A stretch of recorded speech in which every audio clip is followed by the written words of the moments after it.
Oke, sambil nunggu yang lain ya, karena kita juga cuma 1 jam, kita mulai aja. Bismillahirrahmanirrahim. Assalamualaikum warahmatullahi wabarakatuh. Waalaikumsalam warahmatullahi wabarakatuh. Oke, hari ini pertemuan kalian yang ke-8 ya, atau pertemuan ke-1 setelah UTS. Nilai UTS-nya mudah-mudahan bisa atau sudah dilihat ya. Nilai UTS-nya udah bisa dilihat gitu ya. Oke, hari ini kita akan lanjut materi kita tentang pajak internasional ya. Materinya tentang BUT atau bentuk usaha tetap.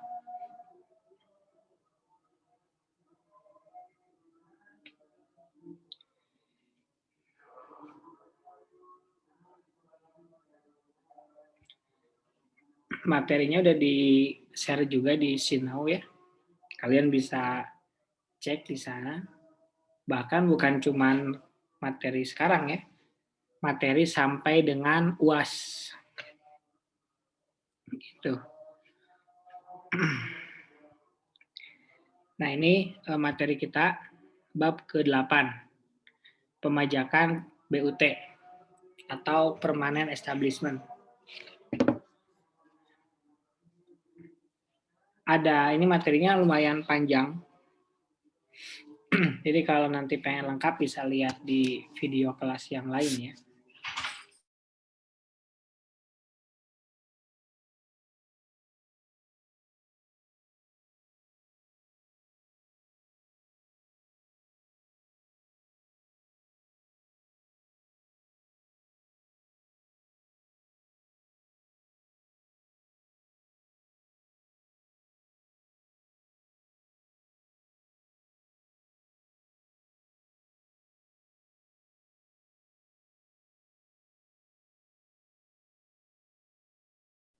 Oke, kita mulai. BUT itu bahasa Indonesia ya. Kalau bahasa Indonesia PI gitu ya. Ada 7 yang diatur di dalam P3B. Jadi P3B ini modelnya banyak ya. Ada UN, ada OECD, ada juga yang Indonesia. Jadi maksud OECD di sini itu adalah P3B ya. Maksud OECD ini P3B. Jadi kalian nanti bisa cek di misalkan P3B dengan antara Indonesia dengan manapun, itu biasanya BUT itu diatur di dalam pasal 5. Ya. Di pasal 5 aturannya itu yang pertama kalau di ayat 1 biasa pengertian, yang keduanya jenis-jenis dari BUT, aktiva konstruksi, kemudian seterusnya dan seterusnya ya, seperti itu. Sekarang kita lihat pengertian dari BUT itu. Ada di Undang-Undang PPH ya. Ada di Undang-Undang PPH atau Undang-Undang nomor 36 tahun 2008. Di sini dijelasin BUT itu yang dipergunakan oleh orang pribadi yang tidak bertempat tinggal di Indonesia. Kalau yang bertempat tinggal di Indonesia bukan BUT namanya. Namanya adalah ya perusahaan biasa ya. Perusahaan. Atau kalau di pajak namanya WP Badan. Gitu. Jadi yang disebut tidak bertempat tinggal di Indonesia itu gitu ya. Berarti orang yang bukan warga negara Indonesia, tapi dia wajib pajak Indonesia. Kenapa? Karena dia itu termasuk ke dalam wajib pajak luar negeri. Kan kalau kita kenal ya, wajib pajak itu udah sering ya. Ada WPDN, ada WPLN. Nah, kalau WPDN ya dia bikinnya WP Badan. Kalau WPLN dia pakai BUT atau permanent establishment. Seperti itu. Nah, jenis atau bentuk dari BUT itu ada banyak. Ya, dari mulai huruf A sampai dengan huruf P. Jadi intinya kalau BUT itu semua jenis perusahaan, baik itu cabangnya, perwakilannya, kantornya, pabriknya, dan lain-lain. Bedanya hanya di status dia sebagai BUT, gitu ya. Jadi itu yang membedakan antara WP Badan dengan BUT. Kalau WP Badan dimilikinya oleh WPDN, kalau BUT dimilikinya oleh WPLN. Makanya di sini dikasih lagi penekanan yang namanya BUT itu dipergunakan oleh subjek pajak luar negeri. Untuk apa? Untuk dapat duit. Dapat duit caranya gimana? Dengan menjalankan usaha. Seperti itu. Tapi meskipun dia itu subjek pajak luar negeri, pemajakannya itu sama dengan wajib pajak dalam negeri. Ya, di sini ditulis ya, kewajiban perpajakannya dipersamakan dengan perpajakan wajib pajak dalam negeri. Gitu. Bedanya apa? Ya bedanya statusnya BUT. Tapi pemajakannya ternyata sama. Nanti kita akan lihat samanya di bagian mana. Gitu ya. Nah, kalau kita lihat di Undang-Undang PPH ya, jadi kita tinggalin P3B-nya, karena di P3B hanya ngebahas tentang 7 hal aja, sedangkan di Undang-Undang PPH lebih lengkap lagi, gitu. Nah, kita lihat yang namanya BUT itu ada kategorinya, ada 4 kategorinya. Yang pertama adalah fisik, gitu ya. Kalau misalkan fisik itu bisa kita lihat dari adanya aktiva, ya, adanya aktiva. Aktiva itu berarti yang bisa kita lihat, yang bisa kita raba, gitu ya. Bisa place of business atau tempat usaha. Kalau tempat usaha itu berarti kan tanahnya ada, kemudian bangunannya ada, kemudian mesin yang digunakannya juga ada, gitu. Itu aktiva atau fisik, gitu. Ini BUT yang pertama.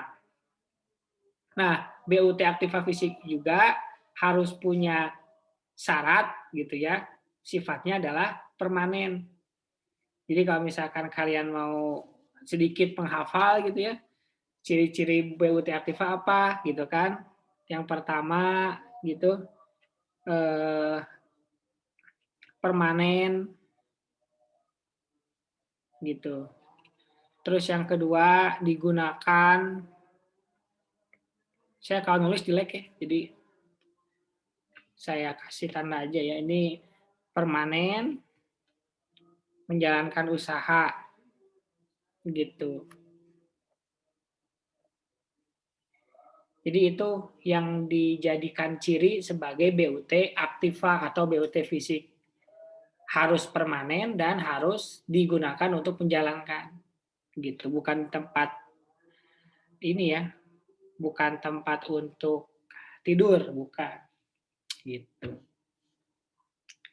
Nah, di sini dijelasin lagi tentang bentuk usaha tetap yang termasuk ke dalam aktiva.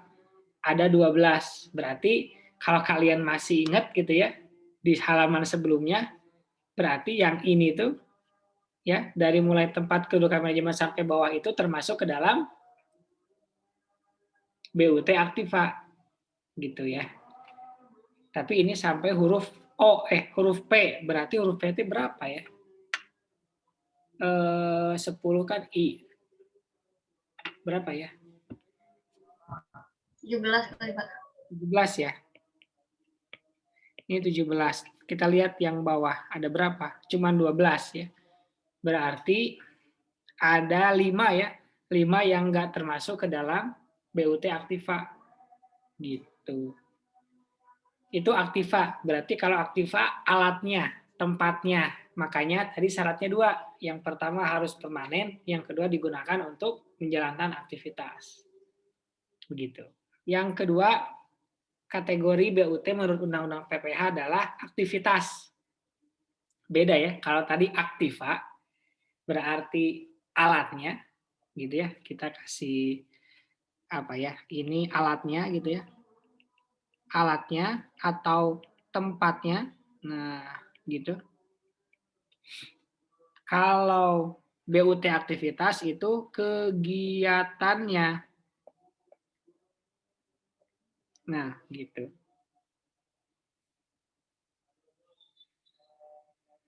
Jadi kan kalau yang namanya BUT itu harus memiliki aktivitas. Kan ada dua ya.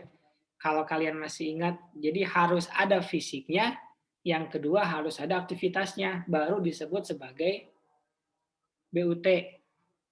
Gitu. Nah, sekarang kita lihat yang termasuk ke dalam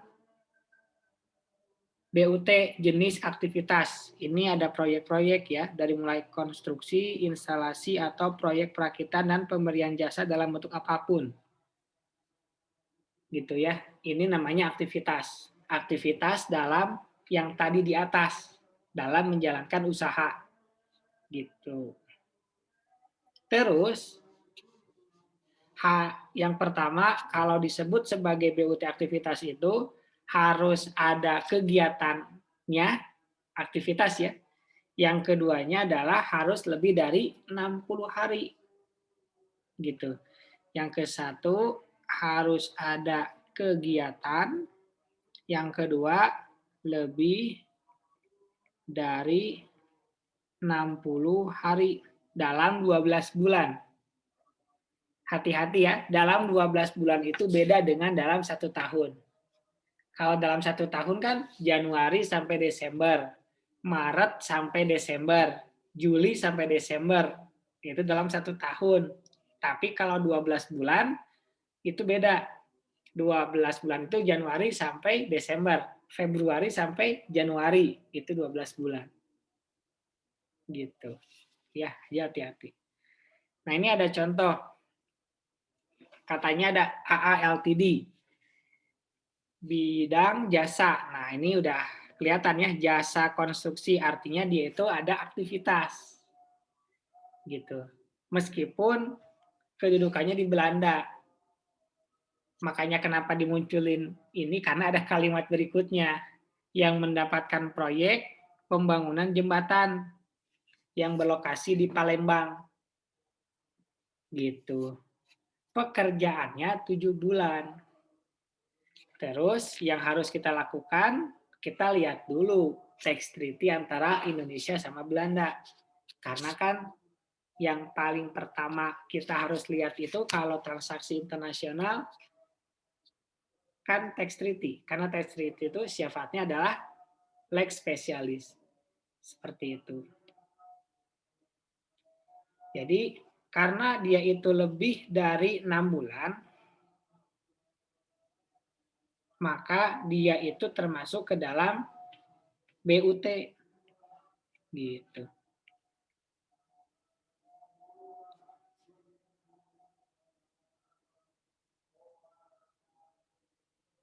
Kemudian, siapa yang berhak memajakinya? Jadi ketika kita lihat di tax treaty antara Indonesia dengan Belanda, tepatnya di pasal 5 ayat 3A, gitu ya, yang disebut sebagai BUT itu kalau lebih dari 6 bulan. Nah ini ya hati-hati, 6 bulan ini tergantung ya kepada masing-masing P3B. Kenapa? Karena ada juga P3B yang hanya menyaratkan cukup minimal 3 bulan. Kebetulan Indonesia Belanda 6 bulan. Jadi nggak selamanya harus 6 bulan ya, hati-hati. Harus dicek dulu. Begitu. Nah, kalau lebih dari 6 bulan, maka yang berhak memajakinya menurut tax treaty Indonesia Belanda adalah Indonesia. gitu. Tapi hati-hati nih. Yang dipajaki itu yang penghasilannya di Indonesia aja. Adapun di luar Indonesia jangan dipajaki gitu. Jadi ini pakai kalau kita kembali lagi ke dulu ya, awal-awal kita kuliah ini pakai asas namanya asas sumber gitu. Jadi time test untuk BUT aktivitas itu adalah 6 bulan. 6 bulan atau tergantung kepada P3B-nya. Begitu ya. Karena kelas ini cukup lama ya meninggalkan saya ya. Jadi mungkin masih pada lupa juga materi-materinya gitu ya. Udah mah sering di restart gitu ya. Habis kuliah lupakan gitu ya. Prinsipnya IKA biasanya gitu. Biar nggak menuhin otak gitu ya. Nah, itu BUT yang kedua, yaitu BUT aktivitas. Yang ketiga adalah keagenan.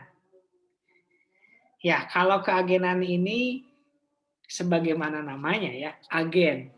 Agen dari si tempat dia itu berasal. Kalau tadi misalkan berasal dari Belanda, agennya itu di Indonesia, tapi punyanya Belanda gitu. Jadi kalau misalkan ada agen itu sifatnya tidak bebas ya. Pasti tidak bebas. Kenapa? Karena dia itu bergerak, beraktivitas dengan atas nama orang yang memberikan hak dia sebagai agen. Ya, sama kayak JNE lah gitu kan, agen JNE kan. Berarti apapun servis yang dilakukan oleh agen JNE itu harus sama dengan JNE gitu. Pakai bajunya, kemudian tempatnya juga harus disamain gitu ya. Nggak boleh kita agen JNE tapi kita pengen warna warna ruangannya itu orange gitu ya. Jadi pos atau gitu. Karena ada standar kan agen. Nah, ini ada contoh ABC Holding. Dia itu berada di Malaysia. Kemudian dia ada usaha di Indonesia tapi melalui namanya makelar ya. Makelar, komisioner atau agen lainnya yang berdiri sendiri. Namanya adalah PT MOP. Gitu. Statusnya apa? Si ABC Holding itu. Kan ABC Holding itu yang punya. Gitu ya. Nah, kita lihat balik lagi ya. Kita lihat dulu tax treaty-nya antara Indo dan Malaysia. Ternyata ketika dilihat antara Indonesia dengan Malaysia tidak dianggap mempunyai BUT semata-mata perusahaan itu hanya menjalankan usaha di Indonesia.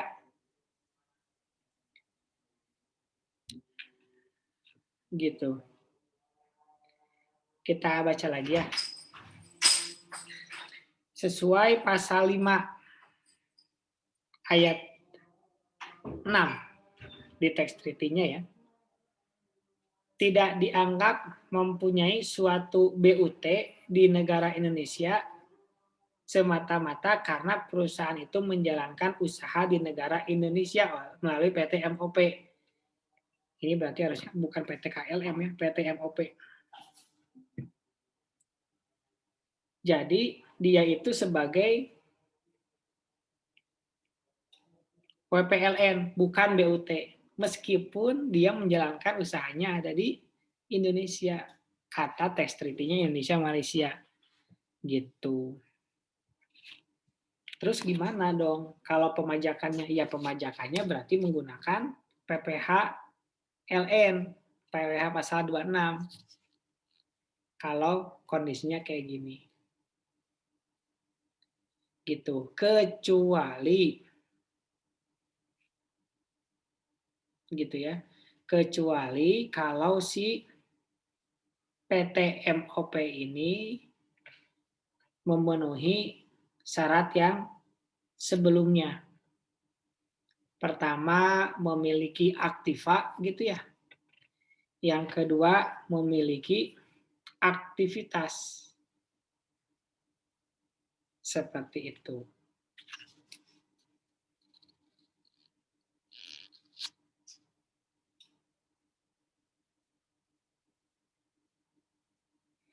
Yang keempat, tentang asuransi. Agen asuransi itu juga termasuk ke dalam BUT. Bentar ya, ini yang C agak aneh ya. Kita lagi jelasin BUT keagenan, tapi di sini bukan termasuk ke dalam BUT ya.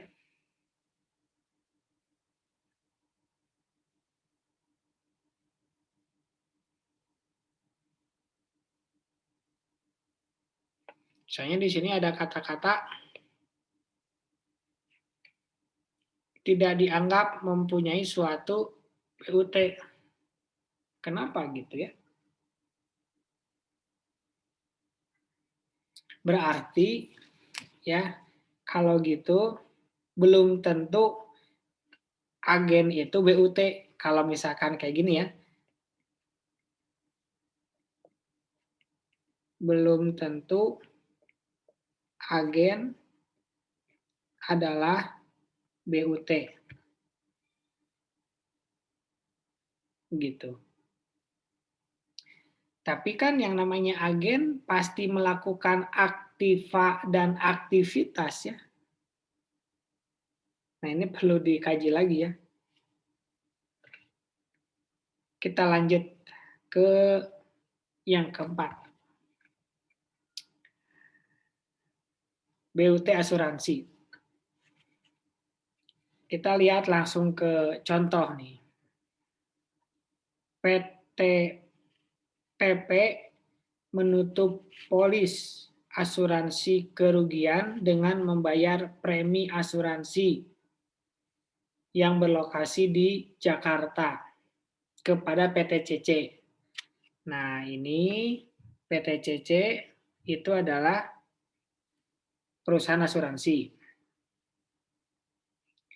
PTCC merasa ya premi atas kebakaran gedung itu dia nggak bisa cover atau dia nggak mau rugi kalau si PTPP itu klaim. Lalu gimana? Dia melakukan yang namanya reasuransi. Reasuransi itu adalah mengasuransikan lagi asuransi yang dia dapatkan. Nah, karena dia melakukan reasuransi ke perusahaan asuransi di luar negeri, yaitu DD Ltd, ya, maka dia dikatakan memiliki BUT. Gitu. Itu 4 kategori BUT menurut Undang-Undang PPH. Ini yang keagenan nanti bisa dicek ya di Pasal 5 ayat 6 Tax Treaty Indonesia Malaysia nih. Takutnya kita nggak sampai ke sana nih. Nggak sampai selesai materinya. Jadi ini kalian kalau mau bisa cek dulu nanti ya. Silakan. Ada yang mau ditanyakan? Nanti kalau ada waktu kita balik lagi ke BUT keagenan.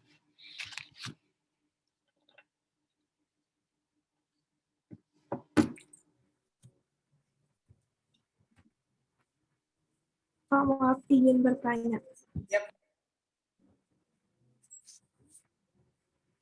Yang BUT aktiva yang sifatnya permanen itu kayak gimana ya Pak? Bisa Yang dijelaskan lagi?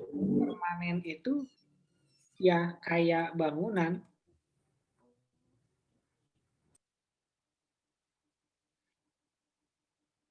Nih, contohnya kan tempat kedudukan manajemen. Artinya itu kan ini adalah kantor ya.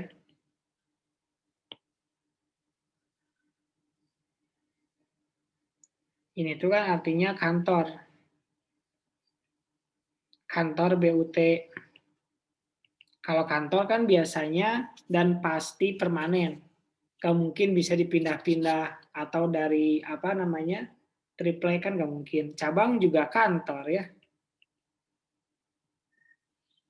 Kantor perwakilan juga kantor, namanya juga kantor gitu. Jadi maksudnya permanen itu yang masa depresiasinya ya karena kita anak akuntansi ya 20 tahun ya biasanya. Kalau yang permanen. Kan ada yang permanen, ada yang bukan permanen. Kalau bukan permanen itu dipajak 10 tahun. Gitu kalau permanen yang bisa ditendang gitu ya. Gimana?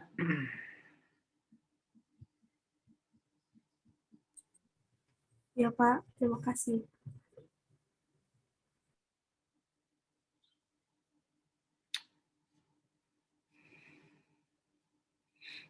Ada lagi? Kalau nggak ada, kita lanjut ke materi berikutnya tentang pemajakannya. Nah, setelah kita tahu ya BUT itu ada 4 kategori, tadi ada aktiva, aktivitas, kemudian agen sama asuransi. Maka kita lihat pemajakannya bagaimana. Tadi di atas itu udah disebutin yang namanya BUT itu perpajakannya dipersamakan dengan subjek pajak badan. Tapi tentu ada perbedaan. Makanya kenapa ada istilah BUT. Kalau sama persis dengan wajib pajak badan, ngapain bikin BUT? Ngapain bikin istilah BUT? Gitu ya. Kita lihat bedanya apa. Yang pertama objeknya. Kalau dilihat dari objeknya,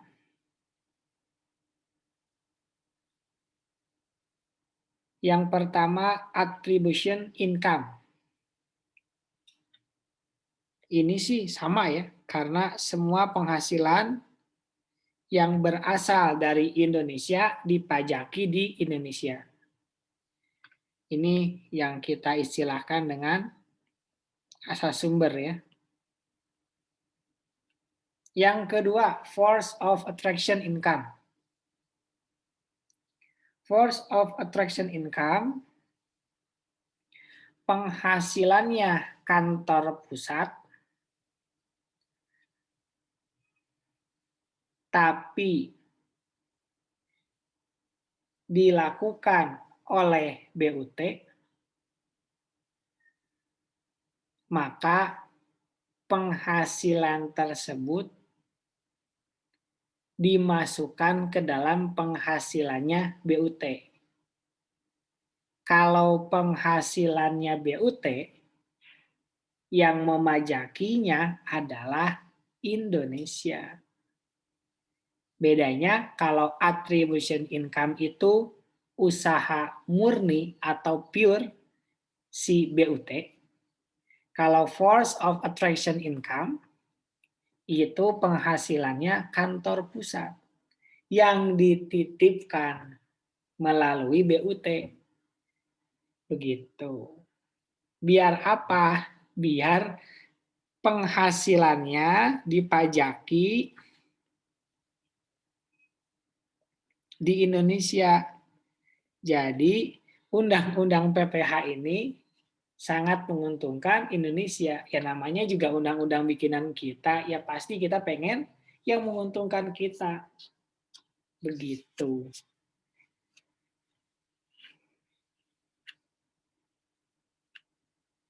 Gitu ya.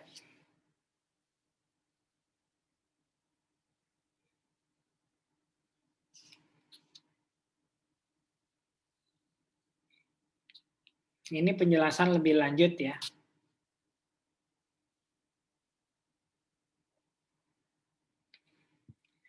Yang ketiga, effectively connected income. Yang pertama tadi attribution income yang langsung. Kemudian yang kedua force ya. Atau penghasilan yang didapatkan oleh kantor pusat tapi melalui BUT.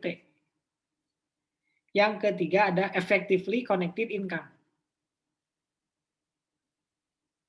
Ini ada penjelasannya. Di pasal 26. Yang diterima atau diperoleh kantor pusat selama ada hubungan efektif antara BUT dengan kantor pusat tersebut. Tapi bentuknya itu hanya ada 3. Royalti, jasa manajemen, bunga. Bedanya apa sama yang tadi? Kalau yang tadi ngejarnya itu ke usahanya si kantor pusat. Gitu. Kalau yang C ini lebih kepada spesifik yang sering terjadi, yaitu royalti, imbalan jasa manajemen, bunga gitu ya.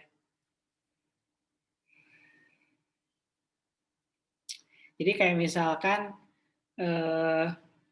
kita pakai sistem gitu ya.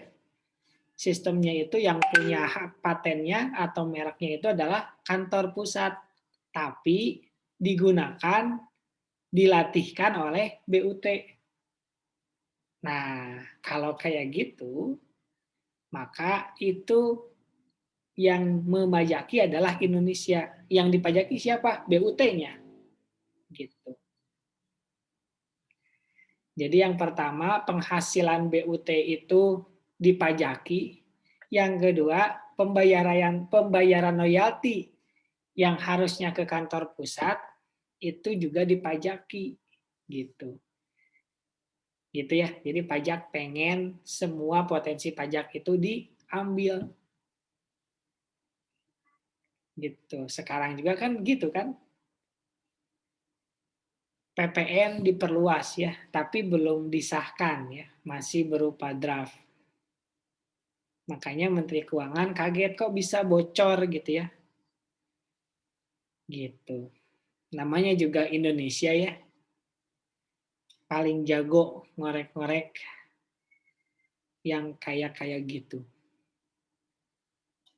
Nah, itu 3 jenis objek penghasilan, objek pajak dari BUT. Jadi perbedaannya apa? Perbedaannya adalah kalau kita sebagai WPDN ya, sebagai WPDN ya penghasilan yang berasal dari Indonesia dan luar Indonesia ini keduanya dipajaki di Indonesia ya. Ini keduanya dipajaki di Indonesia. Tapi kalau BUT penghasilannya yang melalui BUT-nya langsung atau yang langsung ke kantor pusat ini dipajaki oleh Indonesia. Gitu bedanya ya. Kan kalau wajib pajak dalam negeri mah kita punya penghasilan di Indonesia udah pasti dipajakinya di sini. Tapi kalau kita punya penghasilan di luar, kita juga dipajaki di Indonesia. Tapi kalau BUT karena punya orang luar ya, karena punya orang luar, maka yang dipajakinya itu adalah penghasilan si BUT sama penghasilan si kantor pusat.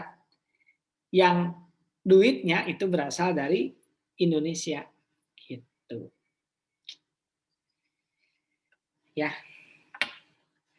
8:30 ya. Saya sedikit ngantuk ya. Semangat ya. Masa Dewi masih di kantor ya. Saya di rumah terus, Dewi. Oke. Kalau Yohanes di rumah nih. Suci di kantor nih. Kalau Yohanes di rumah tapi baju kantor. Gitu. Di rumah, Pak. Kenapa? Di rumah, Pak. Oh, di rumah. Iya ya. Kalau Suci di mana? Di rumah, Pak. Ya. Oke. Kita lanjut ya. Sekarang kita lihat pengurang penghasilan atau pengurang biaya BUT. Kalau kalian masih ingat, di pajak 2 itu kalian belajar rekonsiliasi fiskal. Ya, itu rekonsiliasi fiskal itu jenis makanan. Bukan ya. Rekonsiliasi fiskal itu yang kita cari atau kita lakukan untuk mendapatkan laba fiskal yang jadi dasar pengenaan pajak. Nah, di situ kita berpedoman kepada undang-undang yang menyebutkan apa biaya-biaya yang termasuk ke dalam deductible expense, ada juga biaya-biaya yang undeductible expense. Ada yang boleh diakui, ada juga yang tidak boleh diakui gitu. Kan kalau Meta pengennya diakui gitu ya. Biayanya biar labanya kecil. Gitu ya. Nah, kita lihat kalau di BUT gimana, sama enggak gitu. Nah, ternyata di BUT itu ternyata hampir sama. Intinya adalah harus menyangkut dengan 3M. Apa itu 3M? Memakai masker, menjaga jarak, dan enggak ya, itu mah yang sekarang. Kalau di pajak 3M itu mendapatkan, menagih, dan memelihara penghasilan. Jadi kalau berkaitan dengan ketiga hal itu, maka boleh dibiayakan. Gitu ya.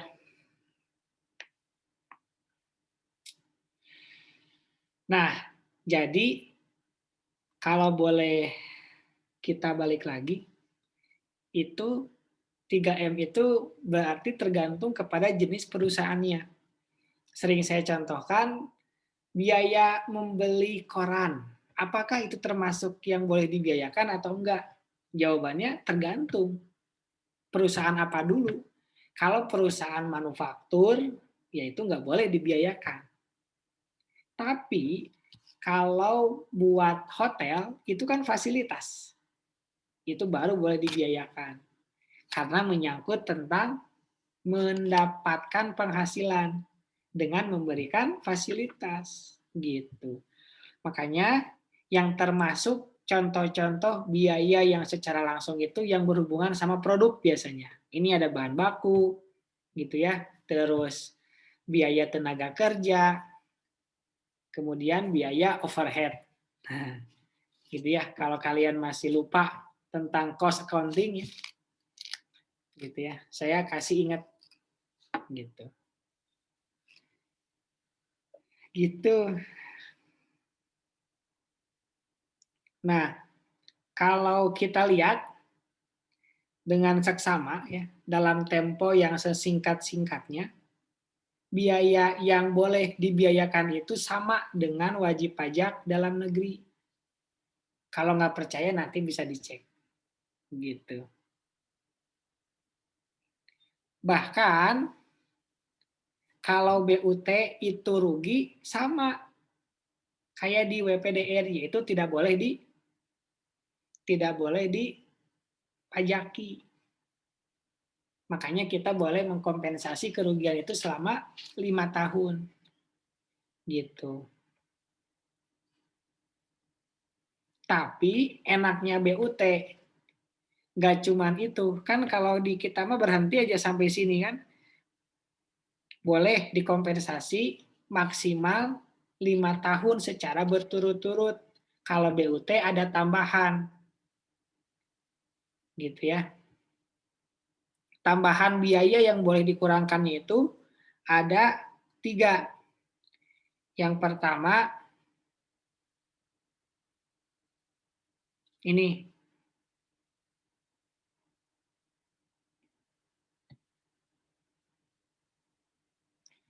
Biaya-biaya yang berhubungan dengan kantor pusat.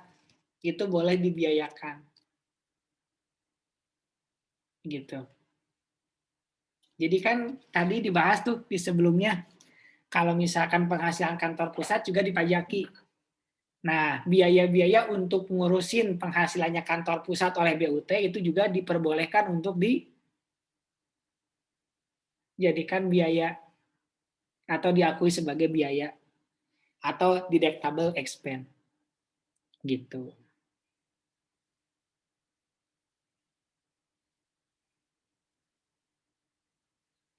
Sama ya, ini berhubungan sama kantor pusat.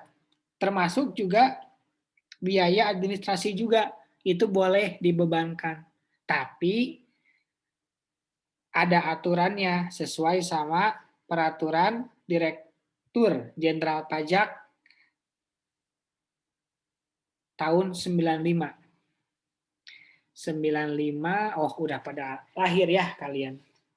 Ini mah muka-muka 85 ya kalian.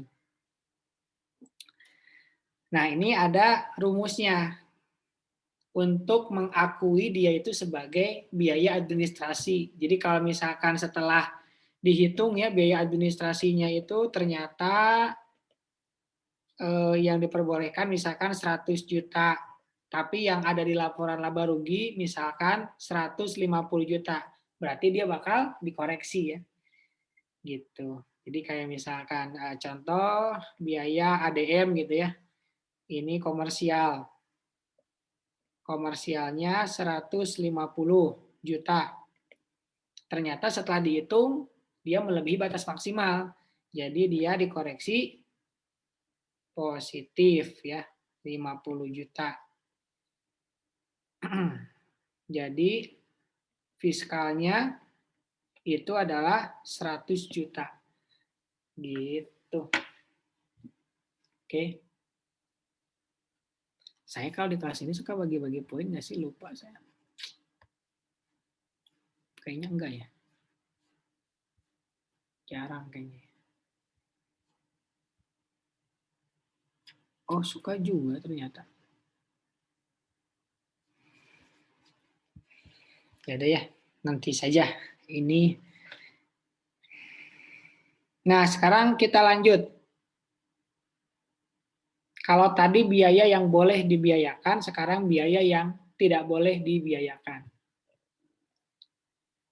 Yang tidak boleh dibiayakan itu berarti di luar dari 3M tadi ya. Yunika masih ingat nggak 3M tadi apa ya?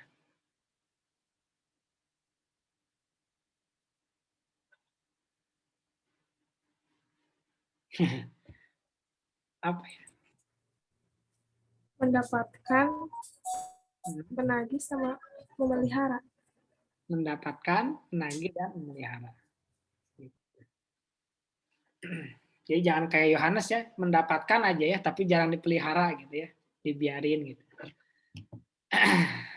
Jadi kalau didapatkan itu, jangan lupa dipelihara gitu. Ini ngomongin penghasilan ya. Kita lanjut ya. Nah, ini biaya-biaya yang tidak boleh dibiayakan. Secara singkatnya ya, ini juga sama. Gitu ya. Biar gampang. Biar gampang. Tapi ada yang membedakannya. Yang tidak boleh dikurangkan. Yang tadi itu balik lagi. Royalti, imbalan jasa, sama bunga. Gitu. Gitu aja bedanya. Ntar ya. 5% lagi. Nanti Ririn senang ya, belum jam 9 udah beres nanti.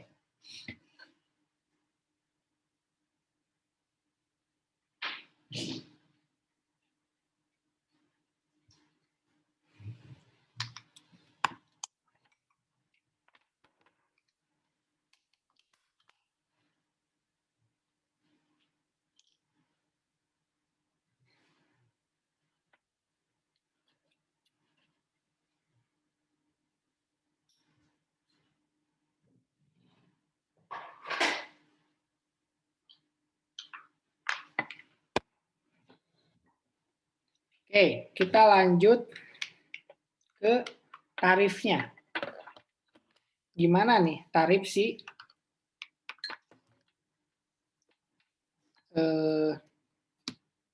BUT?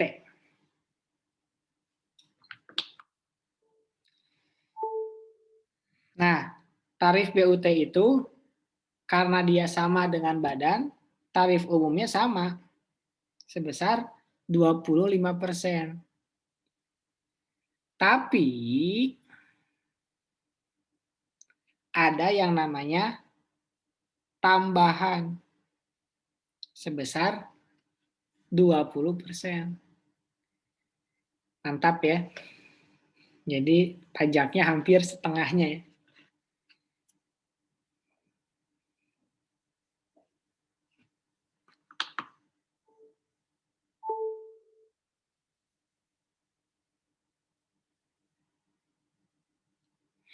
Dia nggak mau dong.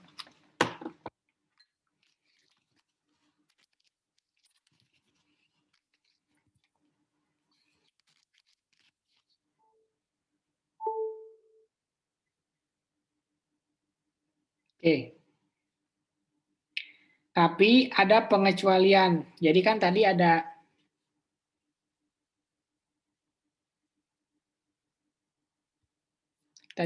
pengecualian. Tadi kan ada beberapa fasilitas BUT, yaitu nambahin biaya yang boleh dibiayakan. Nah, kompensasinya adalah ada tambahan pajak sebesar 20%. Sebenarnya kalau hitung-hitungan saya mah lebih rugi ya jadi BUT. Makanya lebih baik sebagai PMA, penanam modal asing. Gitu.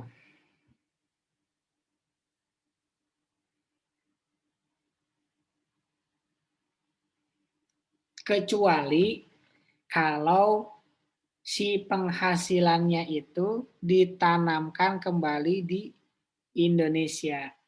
Itu baru ada pengecualian. Jadi nggak ada tambahan PPh pasal 26 sebesar 20%. Syaratnya ditanamkan kembali di Indonesia. Gitu. Oke. Nah, ini teknis-teknisnya ya. Jadi nanti penghasilannya itu dikurangi dulu pajak penghasilan, PPh pasal 25. Kemudian kalau memenuhi syarat-syarat ini yang tadi menanam kembali di Indonesia, maka dia tidak akan diberikan tambahan pajak sebesar 20%. Tapi kalau tidak memenuhi kedua syarat ini, maka dia dipajaki 20%. Rada maksa ya. Emang gitu ya, namanya juga pajak. Kan iuran yang dipaksa. Gitu. Bentuknya banyak, bisa modal, gitu ya, dan lain sebagainya lah, gitu. Nah ini dijelasin lebih lanjut ya, kalau modal itu juga ada syarat-syaratnya, gitu. Kalau modal syaratnya 2 lagi, harus berada di Indonesia dan tidak boleh dipindahkan penghasilannya dalam jangka waktu 3 tahun, gitu. Jadi jangan cuma pengen nyimpen duit 1 tahun langsung cabut gitu ya. Nggak boleh, harus minimal 3 tahun baru boleh dicabut. Itu kalau modal. Kalau aktiva Nah, ini kalau aktiva, ada lagi persyaratannya, yaitu tidak boleh melakukan pengalihan selama 3 tahun juga. Jadi investasinya itu dari membeli aktiva. Tapi jangan langsung dijual. Harus ditahan dulu minimal 3 tahun. Jadi ada kontrak gitu ya. Meskipun udah nggak betah, dibetah-betahin. Ya. Oke. Nah, tadi saya udah bilang kalau persyaratan itu tidak terpenuhi, nggak jadi deh dapat fasilitas nggak dipajakin 20% gitu. Ya.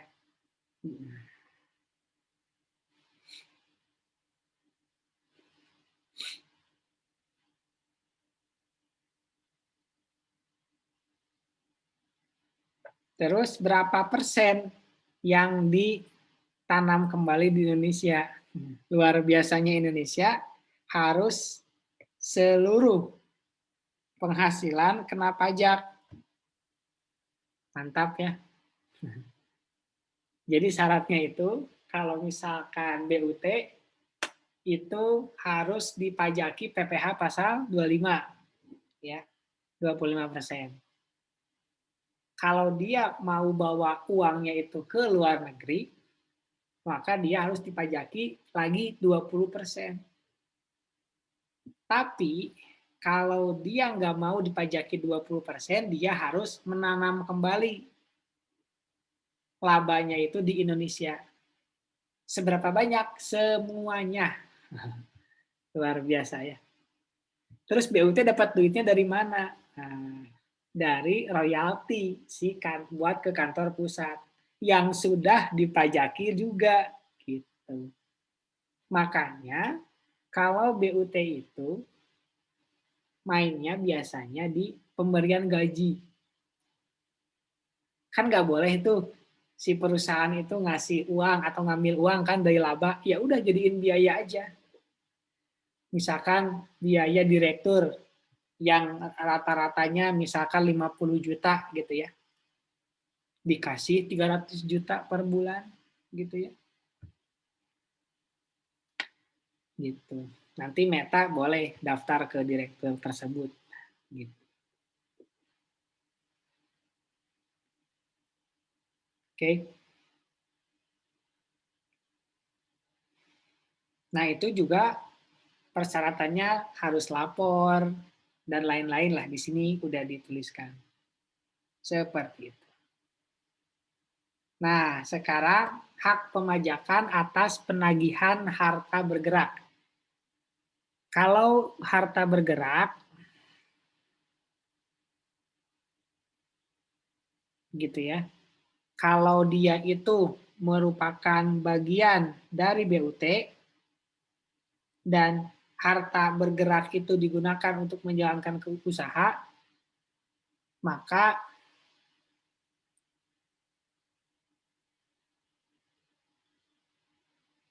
yang memajakinya adalah negara Indonesia.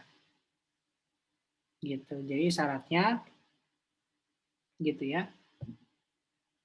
Harta bergerak untuk menjalankan usaha.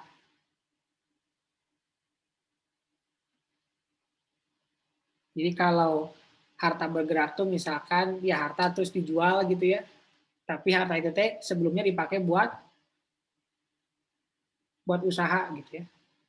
Maka itu dikenakan pajak di Indonesia. Kalau dividen gimana? Ya sama kayak laba usaha.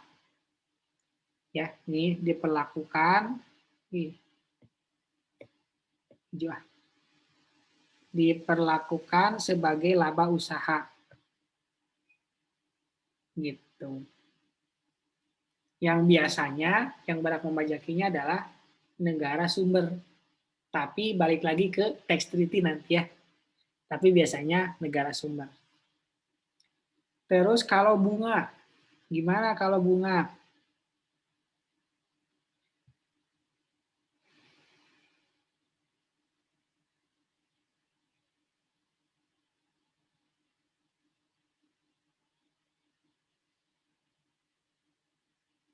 sama ya.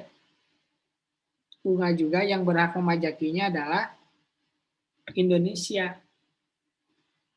Hebat nggak sih Indonesia gitu ya? Semua potensi dia yang memajaki, tapi masih kene kurangnya. Kenapa ya bisa gitu ya?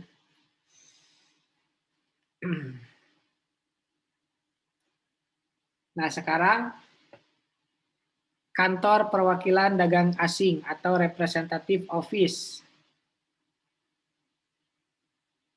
ini dikenakan pajak di Indonesia juga pakai norma penghitungan khusus gitu. Tarifnya 0,44%. Seperti itu.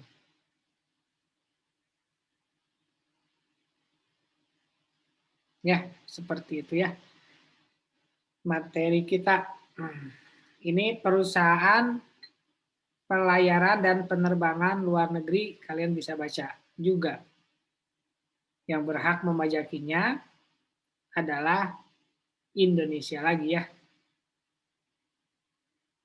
Karena di sini bilang yang bertempat kedudukan di luar negeri yang melakukan usaha di Indonesia.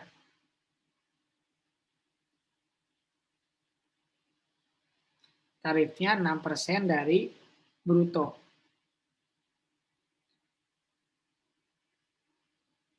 Tapi enaknya bersifat final. Gitu. Jadi intinya perusahaan pelayaran dalam negeri yang majaki Indonesia. Kantor perwakilan dagang asing yang majaki Indonesia.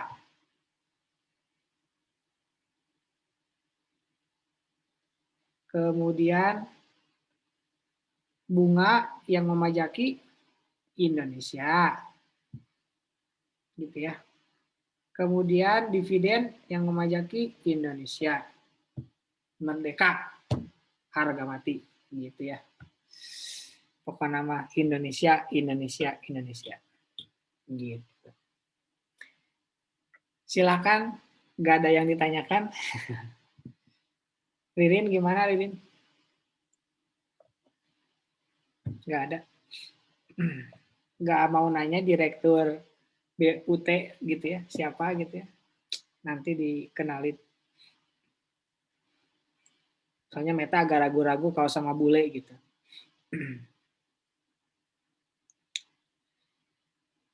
Silakan, ada yang mau ditanyakan? Karena kita cuman sejam ya, jadi saya nggak berani nambah waktu, kasihan nih. Dewi pengen pulang ya. Mana sekarang malam Jumat lagi ya, waktunya Dewi ini ngaji gitu ya.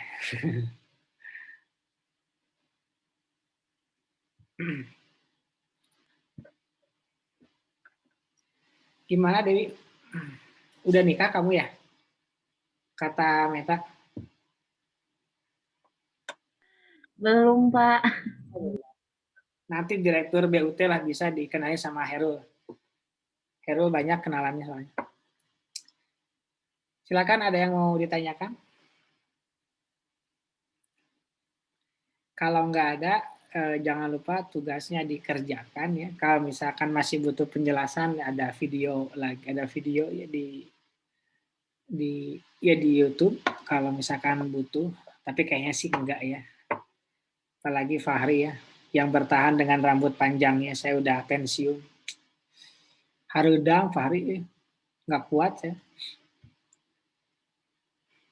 Terus nggak bagus-bagus banget lagi rambut saya. Jadi ya kembali ke asal lah. Gitu. Tapi nanti tahun depan kayaknya panjang lagi. Tadi nama kalau corona belum selesai, saya nggak akan potong rambut tadinya. Tapi sampo kok jadi cepet habis gitu perasaan. Gitu. Susah juga jadi cewek ternyata ya. Tinggal pakai kerudung saya tadinya maunya biar nggak harus ngurusin. Oke, udah ya. Kasihan itu Tanti udah mulai ngantuk ya. Sama Ika tuh udah pengen nonton BTS, mau ngafalin lagu-lagunya dulu sebelum beli McD-nya. Oke, Terima kasih semuanya. Kita ketemu lagi minggu depan ya. Assalamualaikum warahmatullahi wabarakatuh. Waalaikumsalam warahmatullahi wabarakatuh. Terima kasih, Pak. Terima kasih, Pak. Terima kasih, Pak.